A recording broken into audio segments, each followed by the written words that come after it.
Have you ever noticed how some people can't just listen? They have to fix.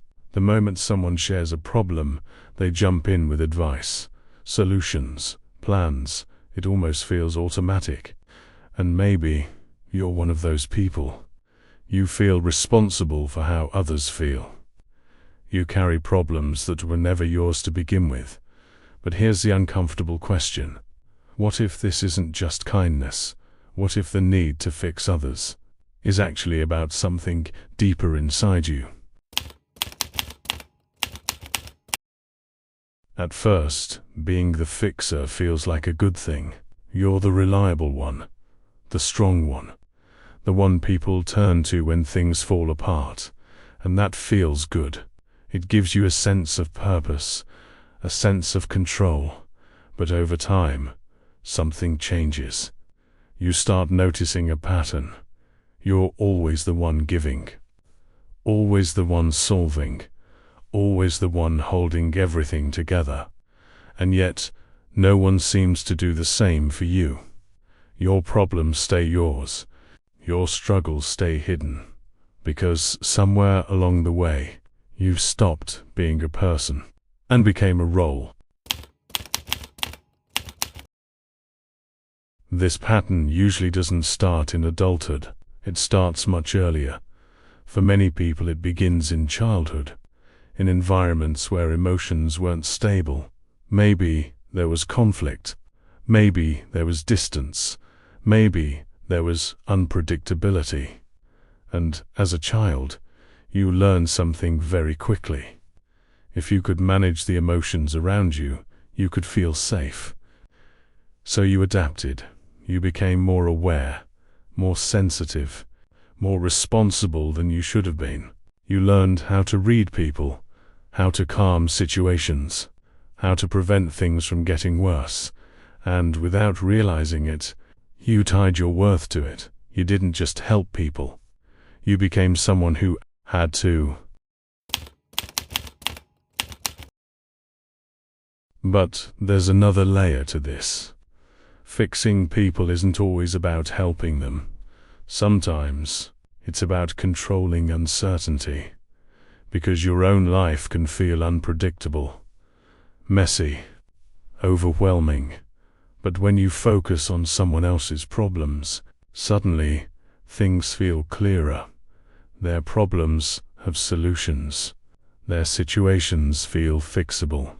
And for a moment, it gives you relief.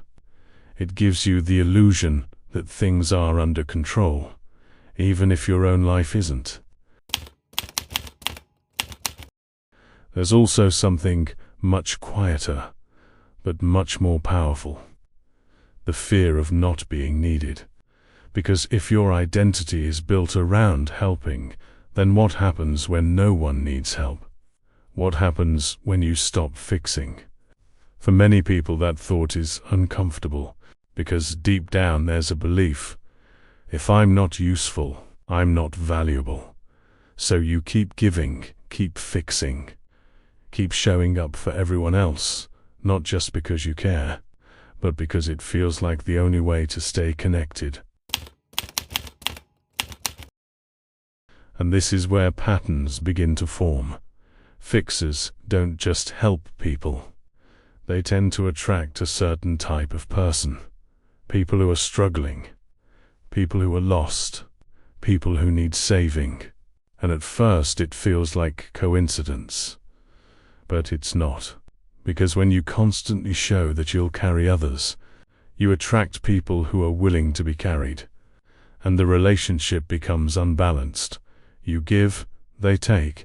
You try to fix, they stay the same. And the cycle repeats. But this pattern comes with a cost, a quiet one. At first it just feels like exhaustion. You're always tired, always thinking about other people, always emotionally involved. But over time, it becomes something deeper. You start losing yourself. Your needs become secondary. Your voice becomes quieter. And eventually, you don't even know what you want anymore, because you've spent so much time focused on everyone else.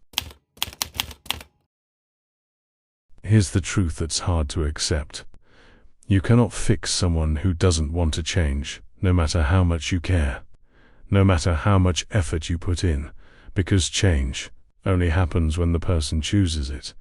And when you try to force that process, you don't help them. You lose yourself.